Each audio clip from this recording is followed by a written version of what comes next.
Hi everybody, this is Shehryar and you're watching your favorite program, All of Your Business. We talk about economy, we talk about your favorite topics with our guest, Mr. Mehtab Haider. Assalamu alaikum, sir. Walaikum assalam. How are you? I am fine. Sir, I have lots of questions to ask you and I'll Yes. begin the podcast with the first question, and that is, after the recent petroleum hike, the goods transporters have announced 4% increase in fares. How do you see it? If I talk as a common citizen, I would see the graph increasing if we talk about the fares. So, sir, what is your expert opinion? Actually, this transportation fares fall under the jurisdiction of the provincial government. Right? But at the federal level, there is a National Price Monitoring Committee. It is under the supervision of Ministry of Planning and Development. Okay. Couple of years back, it was the domain of the Ministry of Finance. But when the government shifted Pakistan Bureau of Statistics to Ministry of Planning, now NPMC is being held under the domain of the Ministry of Planning. But since then, the NPMC has become a redundant or dysfunctional for all practical purposes. There are some reasons behind it because the government has proposed some powers under the ministerial executive powers. So now it is hoped that the price control will become effective. But it is the responsibility of the provincial government to take care of this. And as you know, we have witnessed in last month that the petroleum prices has gone up. So they should analyze whether this increase is justified or not. Right. If it's justified, then there should be some incentives for the transporters. But if that is not justified, the provincial government must take action. So I think that keeping in view this recent surge in petroleum prices, 4% increase is just can be justified. Right. But at the district level and the provincial level, it is the responsibility of the provincial government to analyze it, and after doing in-depth analysis, they must come up with their recommendations. So, do you see the fares increasing in the coming days as well? It depends that how much the POL prices are going to be increased in coming months. But at international level, there are increased demand of the POL products. So the prices have witnessed some surge. So it depends on the international prices. But the federal government is also had increased the petroleum levy. Right. Because in the last budget, they have increased the petroleum levy, but the government is not charging the GST. Why? Because the GST becomes part of the federal divisible pool. It means that whatever is the collection, 57.5% will be transferred to the provinces under the NFC award. So, and this petroleum levy is part of the non-tax revenue. It is not being distributed among the provinces. And it is the sole collection which is being kept with the federal government. And it is the tool of generating revenues. So it should be differentiated when we are going to analyze it in terms of petroleum levy and why the federal government is not imposing the GST on it. Right, sir. So my next question to you is this. The finance minister has recently said that Pakistan's growth depends upon tackling population and climate risks. Sir, we all know that Pakistan, it has been struck with a major climate crisis recently with the floods. And of course, the population crisis has always been a prominent part of Pakistan's problems. So, sir, how do you see this in the future? Do you think we are working on a national level to mitigate the risks of climate and population problems? As we have discussed the NFC in your last question, so there is a perverse incentive of increasing population incorporated under the formula of National Finance Commission. For instance, there is a vertical distribution of resources among the center and the provinces. And for all practical purposes, almost 60% resources which are part of the federal divisible pool go into the hands of the provinces. But then there is a horizontal distribution, and 82% weightage is meant for population. So this is a perverse incentive. It means that any province who is increasing the population, his resource share will be increased. That's why now the time has come when there is a need to reverse it, and it should be incentivized in such a manner where decreased population should become an incentive. And another thing, what the finance minister has described, because our current population rate is around 2.55%, almost 2.6%.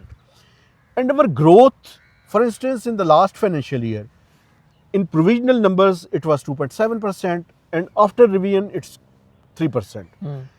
When population growth is 2.6% and we are achieving the GDP growth of 3%, it means that this kind of growth cannot transform or transfer into bringing prosperity among the lives of common citizens of Pakistan.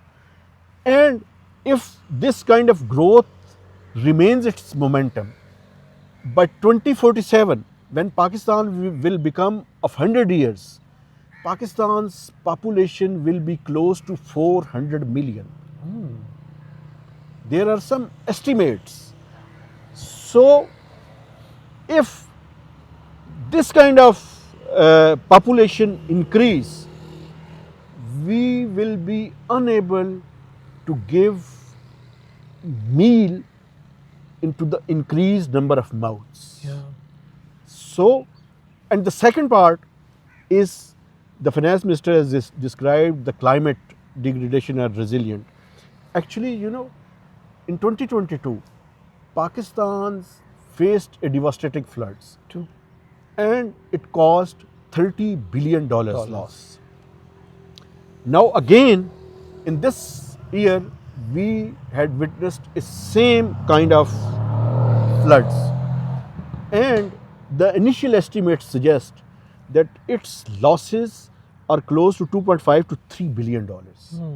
So we have learned some experiences, keeping in view the devastating floods of last 2022, and we were able to manage or minimize its losses.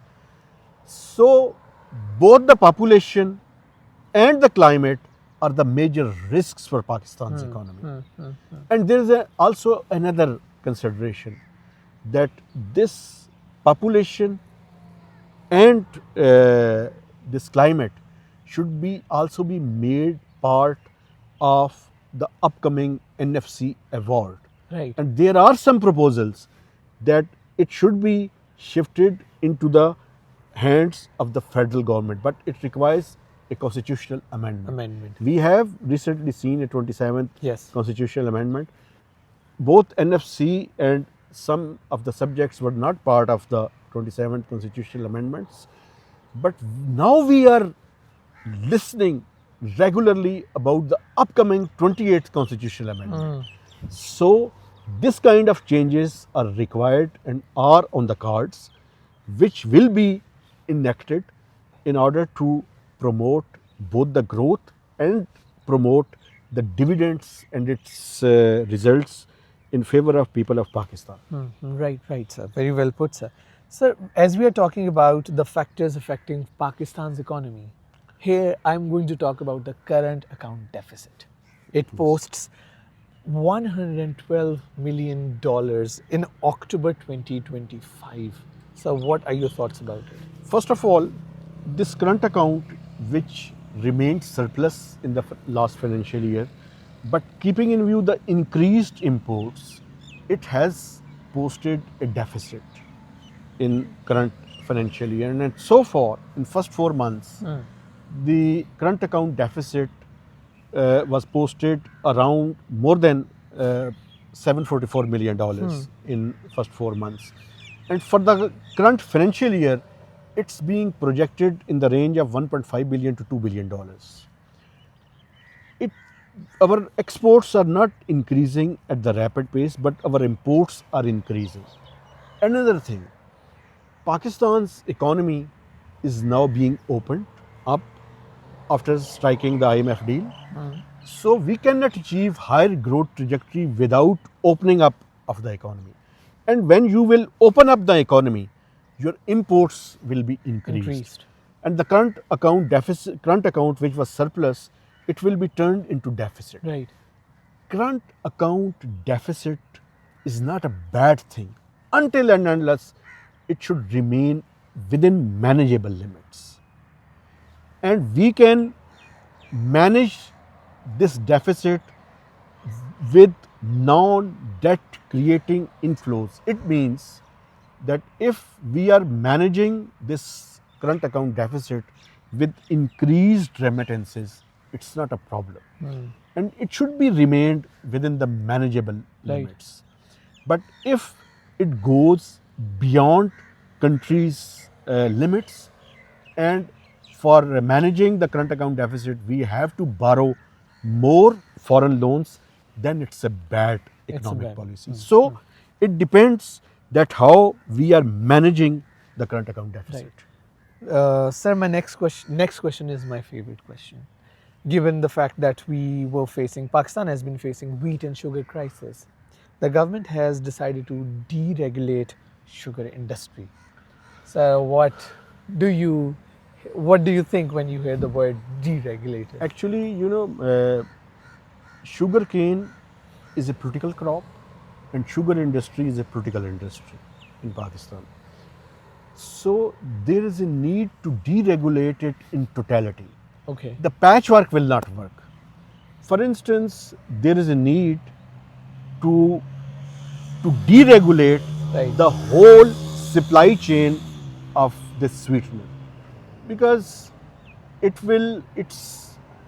this sweetener will become sour if we are going to deregulate it in such a manner when there is a patchwork.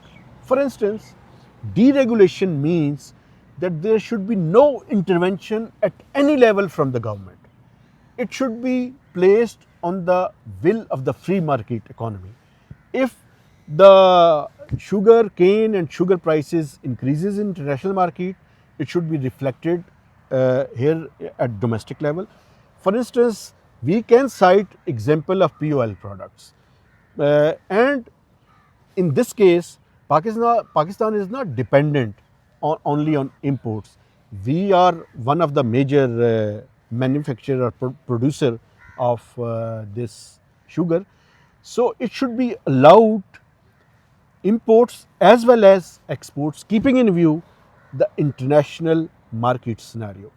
So there is a need to go ahead with deregulation, but it should be done in such a manner when no one should be allowed to exploit the market. That is the only solution lies with the rulers of Pakistan. It is a challenge as well, because all the political parties and the sugar producers belong to all the major political parties, the owners. Of course, there are some businessmen as well, but more than 80 sugar mills are producing sugar in Pakistan. So there should be competition so that if the prices they are comfortable to export it, it should be allowed. But if the government wants to import it to provide benefits to the consumers, it should also be allowed. a cutthroat competition can provide the solution. Right. This was the All of Your Business episode for today. If you want us to discuss anything different, anything specific, do let us know in the comments. Keep watching our show. Take care.